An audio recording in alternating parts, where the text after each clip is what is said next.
ಏನು ಕೇಳಲ್ಲ ಆಂಟಿ.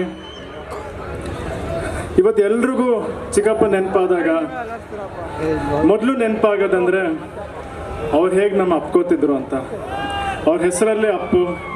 ಎಲ್ರಿಗೂ ಜ್ಞಾಪಕ ಇರುತ್ತೆ ಅವ್ರು ತಪ್ಕೊಂಡಾಗ ನಮಗಾಗಿದ್ದ ಫೀಲಿಂಗು, ಮನಸ್ಸು ಎಷ್ಟು ಶಾಂತಿ ಇರುತ್ತೆ. ಇವತ್ತು ನನ್ನ ಒಂದೇ ರಿಕ್ವೆಸ್ಟ್ ಆಂಟಿ, ನಾನು ಮಿಸ್ ಮಾಡ್ಕೊತಿದ್ದ ಅಪ್ಪುಗೆ ಒಂದ್ಸತಿ ನಿಮ್ಗೆ ಹಗ್ ಮಾಡ್ದು. Thank you aunty, thank you.